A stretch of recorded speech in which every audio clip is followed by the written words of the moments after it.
The lordling seemed not to hear him. He studied the deepening twilight in that half-bored, half-distracted way he had. Will had ridden with the knight long enough to understand that it was best not to interrupt him when he looked like that. Tell me again what you saw, Will. All the details, leave nothing out. Will had been a hunter before he joined the Night's Watch. Well, a poacher, in truth. Mallister free riders had caught him red-handed in the Mallister's own wood, skinning one of the Mallister's own bucks. And it had been a choice of putting on the black or losing a hand. No one could move through the woods as silent as Will, and it had not taken the Black brothers long to discover his talent. The camp is 2 miles further on over that ridge, hard beside a stream, Will said. I got close as I dared. There's 8 of them, men and women both. No children I could see. They put up a lean-to against the rock. The snow is pretty well covered it now, but I could still make it out. No fire burning, but the fire pit was still plain as day. No one moving. I watched a long time. No living man ever lay so still. Did you see any blood? Well, no, Will admitted. Did you see any weapons? Some swords, a few bows. One man had an axe. Heavy-looking, double-bladed, a cruel piece of iron. It was on the ground beside him, right by his hand. Did you make note of the position of the bodies? Will shrugged. A couple are sitting up against the rock, most of them on the ground, fallen like. Or sleeping, Royce suggested. Fallen, Will insisted.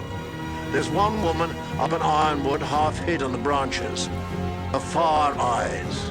He smiled thinly. I took care she never saw me. When I got closer, I saw that she wasn't moving neither. Despite himself, he shivered. You have a chill? Royce asked. Some, Will muttered. The wind, my lord. The young knight turned back to his grizzled man-of-arms. Frost-fallen leaves whispered past them, and Royce's destrier moved restlessly. What do you think might have killed these men, Garrett? Sir Waymar asked casually. He adjusted the drape of his long sable cloak. It was a cold, Garrett said, with iron certainty. I saw men freeze last winter, and the one before, when I was half a boy. Everyone talks about snows 40 feet deep, and how the ice wind comes howling out of the north. But the real enemy is the cold.